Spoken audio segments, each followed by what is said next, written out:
Le 15 octobre 2019, 4 touristes européens disparurent mystérieusement lors d'une randonnée dans la cordillère des Andes boliviennes, près du village isolé de Sorata, laissant derrière eux un mystère qui entrait la région pendant 3 longues années, avant qu'une découverte macabre ne révèle la vérité choquante sur leur sort. Le groupe était composé de Markus Weber, un ingénieur allemand de 28 ans passionné d'alpinisme, Sophie Dubois, une photographe française de 26 ans, documentant les cultures andines, Eric Johansson, un guide suédois expérimenté de 32 ans, et Isabella Rossi, une journaliste italienne de 29 ans, écrivant un livre sur les traditions indigènes. Ils avaient prévu une expédition de 5 jours pour atteindre le sommet de l'Ilampu, une montagne sacrée pour les communautés locales Aymara, malgré les avertissements des habitants du village qui leur avaient déconseillé de partir pendant la saison des pluies. D'où nous lisez-vous? Partagez votre ville et votre pays dans les commentaires avant de continuer cette histoire. Leur guide local, Carlos Mamani, un homme de 45 ans connaissant parfaitement la région, avait initialement refusé de les accompagner, citant des mauvais présages et des tensions récentes avec des groupes de narcotrafiquants opérant dans la zone frontalière avec le Pérou. Cependant, face à l'insistance du groupe et à une offre financière substantielle, Carlos avait finalement accepté de les guider, tout en maintenant ses réserves sur la sagesse de cette expédition. Le dernier contact avec les autorités eut lieu le 17 octobre, lorsque Markus envoya un message satellite depuis leur campement de base, confirmant qu'ils avaient atteint l'altitude de 4200 mètres et qu'ils prévoyaient d'attaquer le sommet le lendemain matin. Après cette communication, le silence radio total s'installa, et malgré les efforts de recherche déployés par les autorités boliviennes avec l'aide de l'ambassade allemande, aucune trace du groupe ne fut trouvée pendant des semaines d'investigation intensive. 3 ans plus tard, en septembre 2022, des bergers locaux découvriraient les corps des 4 touristes dans une position qui défierait toute explication rationnelle et révélerait une vérité plus sombre que tout ce que les enquêteurs avaient pu imaginer. L'enquête initiale menée par la police bolivienne révéla rapidement que la disparition du groupe de touristes s'était produite dans une région particulièrement dangereuse, connue pour être un corridor de transit pour le trafic de cocaïne entre la Bolivie et le Pérou, compliquant considérablement les efforts de recherche. Le capitaine Rodriguez, responsable de l'investigation, découvrit que plusieurs groupes de randonneurs avaient été victimes d'agressions dans la même zone au cours des années précédentes, bien que la plupart de ces incidents aient été dissimulés pour protéger l'industrie touristique locale. Les autorités interrogèrent Carlos Mamani, le guide local, mais celui-ci avait également disparu le même jour que les touristes, alimentant les spéculations sur son possible rôle dans leur disparition ou sur le fait qu'il ait pu être lui aussi victime des mêmes agresseurs. L'analyse des communications satellites révéla que le dernier message de Markus avait été envoyé depuis une position géographique différente de celle qu'ils avaient initialement prévue, suggérant que le groupe avait dévié de son itinéraire original pour des raisons inconnues. Les recherches aériennes et terrestres mobilisèrent plus de 200 personnes, incluant des unités spécialisées de l'armée bolivienne, des équipes de secours en montagne et des volontaires locaux qui connaissaient parfaitement le terrain accidenté de la région. Malgré l'utilisation d'hélicoptères, de drones équipés de caméras thermiques et de chiens de recherche spécialement entraînés pour les opérations en haute altitude, aucune trace du groupe ne fut découverte pendant les premières semaines d'investigation. Les familles des victimes arrivèrent en Bolivie pour participer aux recherches, engageant des détectives privés et offrant des récompenses substantielles pour toute information qui pourrait mener à la découverte de leurs proches. L'ambassade allemande coordonna les efforts diplomatiques pour maintenir la pression sur les autorités boliviennes, tandis que les médias européens couvraient extensivement l'affaire, attirant l'attention internationale sur les dangers du tourisme d'aventure dans les régions reculées d'Amérique du Sud. Après 3 mois de recherche infructueuses, l'enquête officielle fut suspendue, bien que les familles continuent à financer des efforts privés de recherche et à maintenir l'espoir que leurs proches seraient retrouvés vivants. Les 3 années qui suivirent la disparition furent marquées par des efforts persistants des familles pour maintenir l'attention sur l'affaire et continuer les recherches, malgré l'indifférence croissante des autorités boliviennes et les difficultés logistiques de mener des opérations dans une région si reculée et dangereuse. La famille Weber organisa des campagnes médiatiques en Allemagne, collectant des fonds pour financer des expéditions de recherche privées, et maintenant, une pression diplomatique constante sur le gouvernement bolivien pour qu'il reprenne l'enquête officielle. Sophie Dubois-Parent créèrent une fondation dédiée à la sécurité des touristes en Amérique du Sud, travaillant avec des organisations internationales pour améliorer les protocoles de sécurité et les systèmes de communication d'urgence dans les zones de trekking populaires. Les autorités locales de Sorata furent critiquées pour leur gestion de l'affaire, certains habitants accusant la police de ne pas avoir pris au sérieux les menaces posées par les groupes criminels opérant dans la région, tandis que d'autres défendaient les efforts déployés dans des conditions extrêmement difficiles. Des théories conspirationnistes émergèrent, suggérant que les touristes avaient été victimes de rituels sataniques ou de pratiques occultes liées aux croyances andines, bien que ces spéculations soient fermement rejetées par les leaders communautaires locaux et les anthropologues spécialisés dans les cultures indigènes. Plusieurs expéditions privées furent organisées par des groupes de volontaires européens, mais elles furent toutes contraintes d'abandonner leurs recherches en raison des conditions météorologiques extrêmes, de l'altitude et des menaces de sécurité posées par la présence de narcotrafiquants dans la zone. L'affaire devint un symbole des dangers du tourisme d'aventure non réglementé et inspira des changements dans les politiques de voyage de plusieurs pays européens, qui renforcèrent leurs avertissements concernant les voyages dans certaines régions de Bolivie. Les médias continuèrent à couvrir l'anniversaire de la disparition chaque année, maintenant l'histoire dans la conscience publique et générant occasionnellement de nouvelles pistes qui s'avéraient invariablement être des fausses alarmes ou des canulars cruels. Le 23 septembre 2022, 3 ans après la disparition, 2 bergers Aymara nommés Esteban et Joaquín Condori firent une découverte horrifiante qui relancerait l'enquête et révélerait finalement le sort tragique des 4 touristes européens. Alors qu'ils guidèrent leur troupeau de lamas vers de nouveaux pâturages dans une vallée isolée à plus de 4800 mètres d'altitude, les frères découvrirent 4 corps suspendus à une formation rocheuse naturelle, dans une position qui suggérait un rituel élaboré, plutôt qu'un simple meurtre. Les corps, parfaitement préservés par le froid extrême et l'air sec de la haute altitude, étaient disposés en cercle autour d'un autel de pierre improvisé, chacun suspendu par des cordes traditionnelles andines à des saillies rocheuses qui formaient une sorte d'amphithéâtre naturel. L'identification des victimes fut confirmée par leurs documents personnels et leurs équipements de randonnée, tous retrouvés soigneusement arrangés au centre du cercle, avec des objets rituels incluant des feuilles de coca, des figurines en argile et des tissus colorés typiques des cérémonies Aymara. La scène était si troublante que les bergers refusèrent initialement de guider les autorités vers le site, craignant d'avoir violé un lieu sacré et d'attirer la malédiction sur leur communauté, nécessitant l'intervention des anciens du village pour les convaincre de coopérer avec l'enquête. L'analyse médico-légale révéla que les 4 touristes étaient morts par pendaison, mais que leurs corps ne montraient aucun signe de lutte ou de violence préalable, suggérant qu'ils avaient été drogués ou contraints d'une autre manière avant leur exécution. Plus troublant encore, l'examen des cordes et des nœuds utilisés révéla des techniques spécialisées connues seulement par certains praticiens de rituels andins traditionnels, impliquant potentiellement des membres de la communauté locale dans ce qui semblait être un sacrifice humain moderne. La découverte choqua non seulement les familles des victimes et la communauté internationale, mais aussi les populations indigènes locales, qui insistèrent sur le fait que leurs traditions ancestrales ne incluaient pas de sacrifices humains, et que cette mise en scène était une perversion de leurs croyances sacrées. L'enquête approfondie qui suivit la découverte des corps révéla une vérité encore plus choquante que ce que les autorités avaient initialement supposé,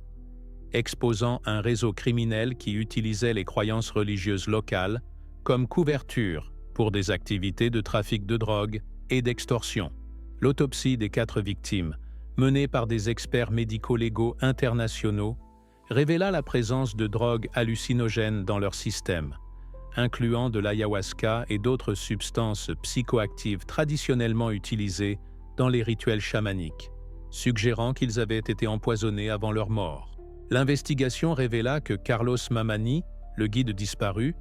était en réalité membre d'une organisation criminelle qui opérait sous le couvert de pratiques spirituelles traditionnelles, attirant des touristes naïfs vers des cérémonies authentiques, qui servaient en fait à les dépouiller et parfois à les éliminer s'ils devenaient témoins d'activités illégales. Le réseau, dirigé par un homme connu sous le nom de El Chaman, utilisait la fascination croissante des Occidentaux pour les traditions andines pour attirer des victimes vers des lieux isolés, où elles pouvaient être facilement contrôlées et éliminées sans témoin. L'enquête révéla que les 4 touristes européens avaient été approchés par Carlos avec une offre de participer à une cérémonie sacrée secrète qui leur donnerait accès à des sites interdits aux étrangers. Une proposition qui avait séduit Isabella, la journaliste, qui recherchait du matériel exclusif pour son livre. Les autorités découvrirent que le groupe avait été détenu pendant plusieurs jours dans une grotte cachée avant d'être transportés vers le site de leur exécution, où ils avaient été forcés de participer à un rituel macabre, conçu pour terroriser d'autres victimes potentielles et maintenir le contrôle du territoire par l'organisation criminelle. L'arrestation de plusieurs membres du réseau, incluant des complices dans le village de Sorata, révéla que cette organisation était responsable de la disparition d'au moins 6 autres touristes au cours des 5 années précédentes, leurs corps n'ayant jamais été retrouvés. Le procès qui suivit exposa l'exploitation cynique des traditions culturelles indigènes par des criminels qui n'avaient aucun respect pour les croyances qu'ils prétendaient représenter, causant un préjudice considérable aux communautés Aymara légitimes, qui luttaient pour préserver leur héritage culturel. Le procès des membres du réseau criminel responsable de la mort des 4 touristes européens devint l'un des cas judiciaires les plus médiatisés de l'histoire bolivienne moderne, exposant les dangers du tourisme spirituel non réglementé et les vulnérabilités des voyageurs en quête d'expériences authentiques. Le procureur principal, Dr. Maria Gutiérrez, présenta des preuves accablantes montrant comment l'organisation avait systématiquement exploité la fascination occidentale pour les traditions andines, créant de fausses cérémonies qui servaient de pièges pour attirer et éliminer des témoins gênants de leurs activités de trafic de drogue. El Chaman, identifié comme Roberto Quispe, un ancien guide touristique qui avait été expulsé de plusieurs agences pour comportement inapproprié, avait recruté des complices dans plusieurs villages de la région, leur promettant des revenus substantiels en échange de leur silence et de leur participation aux activités criminelles. Le témoignage le plus accablant vint de Carlos Mamani, qui avait survécu à l'organisation et accepté de témoigner contre ses anciens complices, en échange d'une réduction de peine, révélant les détails horrifiants de la façon dont les touristes avaient été drogués, torturés psychologiquement, et finalement exécutés dans un rituel conçu pour maximiser leur terreur. Les familles des victimes assistèrent au procès, écoutant avec horreur les détails de la souffrance endurée par leurs proches, mais trouvant également un certain réconfort dans la confirmation que leurs enfants n'avaient pas souffert physiquement pendant une période prolongée. Les leaders des communautés Aymara témoignèrent pour clarifier que les pratiques décrites par l'organisation criminelle n'avaient aucun fondement dans leurs traditions authentiques, exprimant leur indignation face à la profanation de leurs croyances sacrées par des criminels sans scrupules. Le procès révéla également les défaillances du système de surveillance touristique bolivien qui avait permis à cette organisation d'opérer pendant des années sans détection, malgré plusieurs rapports de disparitions suspectes dans la région. Après 6 mois de témoignages, Roberto Quispe fut condamné à la prison à vie, tandis que ses complices reçurent des peines allant de 15 à 30 ans d'emprisonnement, marquant une victoire importante dans la lutte contre l'exploitation criminelle du tourisme spirituel en Amérique du Sud. La résolution de l'affaire des touristes disparus dans les Andes eut des répercussions profondes sur l'industrie touristique bolivienne et inspira des réformes importantes dans la réglementation du tourisme d'aventure et spirituel à travers l'Amérique du Sud. Le gouvernement bolivien, sous pression internationale intense, établit de nouveaux protocoles de sécurité pour les guides touristiques, incluant des vérifications d'antécédents obligatoires, des formations sur la sécurité et un système de surveillance GPS pour les expéditions dans les zones reculées. Les familles des victimes créèrent la Fondation Marcus Sophie Eric Isabella pour la sécurité touristique, qui travaille avec les gouvernements sud-américains pour améliorer les standards de sécurité et fournir des ressources aux familles de touristes disparus ou victimes de crimes. L'affaire inspira également des changements dans les politiques de voyage des gouvernements européens, qui renforcèrent leurs avertissements concernant le tourisme spirituel non réglementé et établirent des protocoles plus stricts pour le suivi des citoyens voyageant dans des zones à risque. Les communautés Aymara authentiques organisèrent des campagnes d'éducation pour aider les touristes à distinguer les pratiques culturelles légitimes des escroqueries criminelles, créant des certifications officielles pour les guides et les praticiens spirituels reconnus par les autorités traditionnelles. Le site où les corps furent découverts fut déclaré zone protégée et transformé en mémorial pour les victimes, avec une plaque commémorative installée par les autorités boliviennes en coopération avec les ambassades des pays des victimes. L'industrie du tourisme spirituel en Amérique du Sud fut contrainte de se réformer, avec de nombreuses agences établissant des partenariats avec des organisations indigènes légitimes pour garantir l'authenticité et la sécurité de leurs offres. Carlos Mamani, après avoir purgé une peine réduite pour sa coopération, devint un défenseur de la sécurité touristique, travaillant avec les autorités pour identifier et éliminer d'autres réseaux criminels similaires opérant dans la région. L'affaire fut étudiée dans les écoles de criminologie et les programmes de formation touristique, comme exemple des dangers de l'exploitation culturelle et de l'importance de la due diligence dans l'industrie du voyage d'aventure. 5 ans après la résolution de l'affaire, l'impact des réformes inspirées par la tragédie des 4 touristes européens continuait de se faire sentir dans toute l'industrie touristique sud-américaine, avec des améliorations significatives dans la sécurité et la réglementation du tourisme d'aventure. La fondation Marcus Sophie Eric Isabella avait établi des bureaux dans 6 pays sud-américains, fournissant des services de vérification des guides, des systèmes d'alerte d'urgence et des programmes d'éducation pour les touristes sur les risques potentiels du voyage d'aventure. Le système de surveillance GPS obligatoire pour les expéditions en haute altitude avait permis de sauver la vie de dizaines de touristes qui s'étaient perdus ou avaient été victimes d'accidents, démontrant l'efficacité des mesures de sécurité mises en place suite à la tragédie. Les communautés indigènes de la région avaient bénéficié économiquement des réformes, avec l'établissement de programmes de tourisme culturel authentique qui généraient des revenus durables, tout en préservant leurs traditions et leur dignité. Roberto Quispe et ses complices purgeaient leurs peines dans des prisons de haute sécurité, leurs activités criminelles ayant été complètement démantelées grâce à la coopération internationale entre les forces de l'ordre boliviennes, péruviennes et européennes. Le mémorial établi sur le site de la découverte était devenu un lieu de pèlerinage pour les familles de victimes de crimes touristiques du monde entier, servant de rappel puissant des dangers que peuvent représenter ceux qui exploitent la confiance et la curiosité des voyageurs. Les universités européennes avaient intégré l'étude de cette affaire dans leurs programmes d'anthropologie et de criminologie, l'utilisant comme exemple des complexités de l'interaction culturelle et des risques de l'appropriation culturelle malveillante. L'industrie des assurances voyage avait également évolué, avec de nouvelles polices spécialement conçues pour couvrir les risques associés au tourisme spirituel et d'aventure, incluant des services de recherche et sauvetage spécialisés. Les médias continuèrent de couvrir l'anniversaire de la tragédie, mais l'accent s'était déplacé vers la célébration des réformes positives et la prévention de futures tragédies plutôt que sur la sensationnalisation du crime original. Une décennie après la découverte des corps dans les Andes, l'héritage des 4 touristes européens vivait dans les systèmes de sécurité révolutionnaires et les pratiques éthiques qui avaient transformé l'industrie du tourisme d'aventure en Amérique du Sud. Leur nom était gravé non seulement sur le mémorial dans les montagnes boliviennes,